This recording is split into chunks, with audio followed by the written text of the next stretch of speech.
ایک اور حدیث میں آتا ہے کہ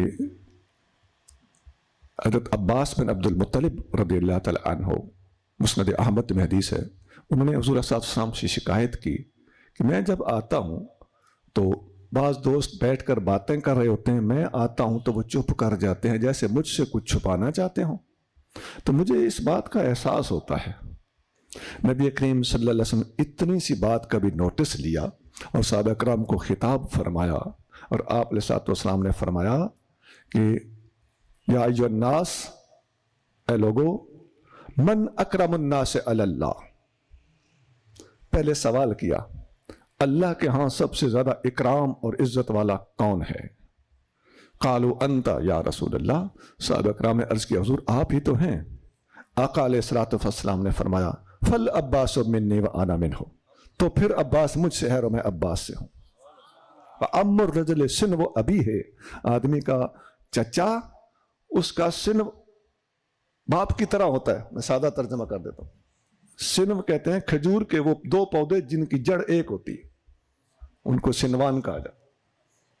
اب دیکھیے یہاں بھی آقا نے اپنے آپ کو بیچ میں رکھا، اور پہلے جو دیگر قرآن و سنت سے جو چیز ثابت ہے کہ من اکرم الناس علی اللہ، پہلے یہ سوال کیا۔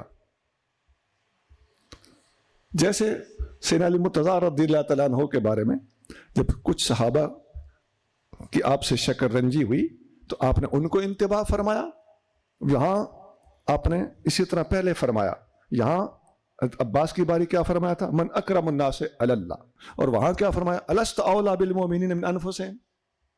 اب ان دونوں باتوں کو ذہن میں رکھو تو نہ حضرت عباس کے بارے میں کوئی غلو آپ کے ذہن میں پھر آ سکے گا، نہیں مرتضیٰ کریم کے بارے میں کوئی غلو جنم لے سکے گا، اور آپ کو بات سمجھ آ جائے گی کہ نبی کریم صلی اللہ علیہ وسلم کی اس بات کے اندر جو روح پوشیدہ ہے وہ یہ ہے کہ آقا علیہ الصلوۃ والسلام ان سب پیاروں کا دفاع کرتے وقت اپنی ذات والا صفات کو بیچ میں رکھ کے اپنے ساتھ ان کا تعلق جتلا کر ان کا دفاع کرنا اور ان کا ادب سکھانا چاہتے ہیں، ان کی محبت سکھانا چاہتے ہیں۔ تو آپ نے جب پوچھا کہ الست اولیٰ بالمؤمنین من انفسہم، تو صحابہ نے عرض کیا جی حضور کیوں نہیں؟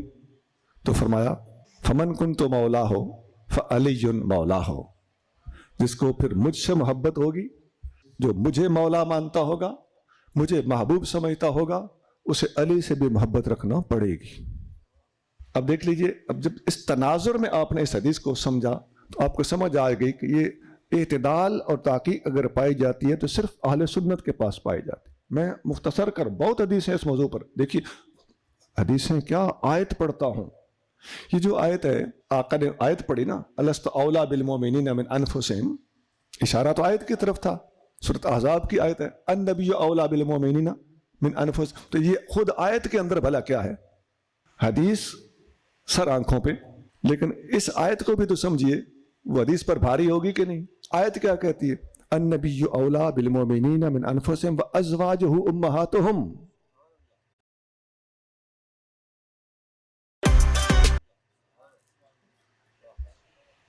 کہ نبی مومنوں کی جانوں سے زیادہ عزیز ہے، پیارا ہے، محبوب ہے، جان سے بھی آگے ہے، اور نبی کی بیویاں مومنوں کی مائیں ہیں۔